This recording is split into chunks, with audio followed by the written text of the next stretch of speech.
bonjour. Pour mieux comprendre, mieux cerner la passion qui m'anime dans les combats que je mène depuis 1988, il est important pour moi de rappeler la genèse de ce combat. Comment il a commencé ce combat? Je suis arrivé en France le 16 janvier 1988. Ancien professeur d'anglais en République démocratique du Congo, mon pays d'origine, il est évident qu'en arrivant en France,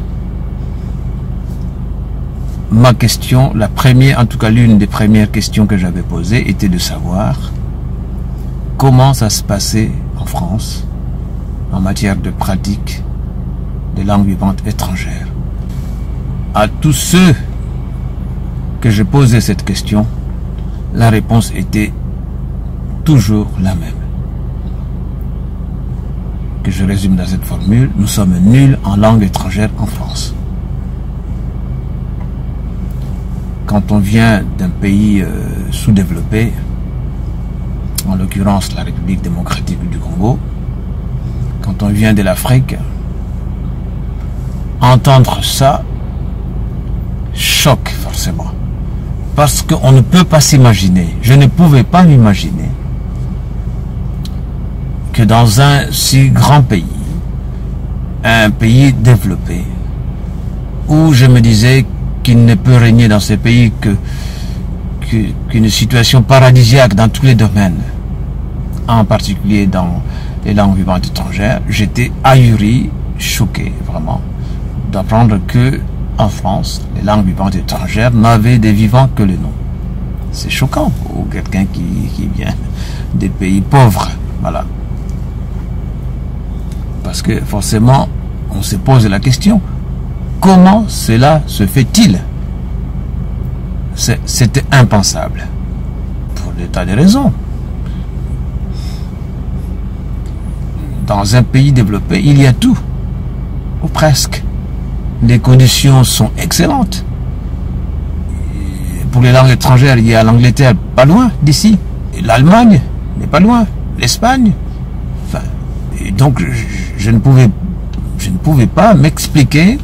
C'était vraiment difficile d'y croire. J'en croyais pas mes oreilles. Et donc, j'ai multiplié les contacts avec les Français au lendemain de mon arrivée, dans les bus, dans le métro, même je suis allé à l'église une fois, en tout cas le premier dimanche après mon arrivée en France, et à la fin de la messe, j'ai posé la question à des fidèles de la paroisse de mon quartier, et au curé aussi d'ailleurs, Robert Planck et Jacques Cramet, et c'était toujours la même réponse qui venait. Nous avons du mal à parler langue étrangère. Finalement, je me suis dit, ça doit être vrai. Il ne me raconte pas des histoires. Quelques jours plus tard, je me suis dit, il faut faire quelque chose. Je dois faire quelque chose. Moi qui ai fait des clubs d'anglais à l'université au Congo, qui ai fait des clubs d'anglais dans les écoles partout où je suis passé, les collèges comme les lycées, dans le quartier, qui a fait des animations diverses et variées, je me dis, je dois me lancer, je ne me pose pas des questions, il faut faire quelque chose, notamment pour la population locale. Et donc j'ai tout de suite lancé un club d'anglais. Je n'avais pas de salle. Donc c'était pas évident. J'ai demandé l'aide. J'ai dit, est-ce qu'on peut trouver une salle qui peut me donner une idée? Moi, je viens d'arriver, ça fait à peine une semaine, mais je veux faire quelque chose. Est-ce qu'il y a une salle quelque part où je peux retrouver, je sais pas, 4-5 personnes, voilà, que je peux aider? Parce que moi, je suis prêt à aider. Je suis prêt à faire quelque chose. Et là,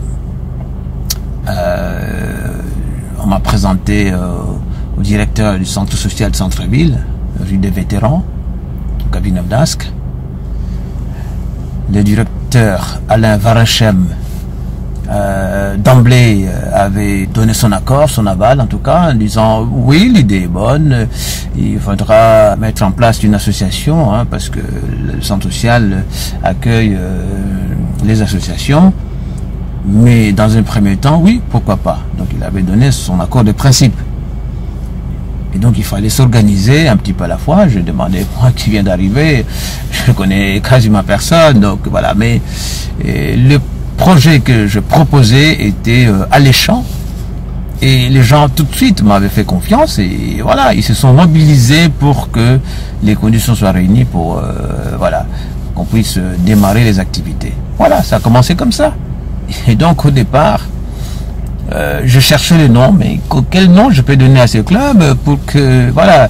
Et j'étais inspiré, j'ai dit bon, je vais l'appeler English Club Gardening. Gardening, c'est un terme qui évoque le jardin, le jardinage, donc c'est une métaphore pour moi. Pour moi, le club, c'était un lieu où les membres du club venaient cultiver la langue étrangère grâce par le biais des moyens que je mettais à leur disposition, tout en leur garantissant une récolte efficace au bout du compte. Donc voilà, c'était tout bête, hein. Venez, je vous accueille, je mets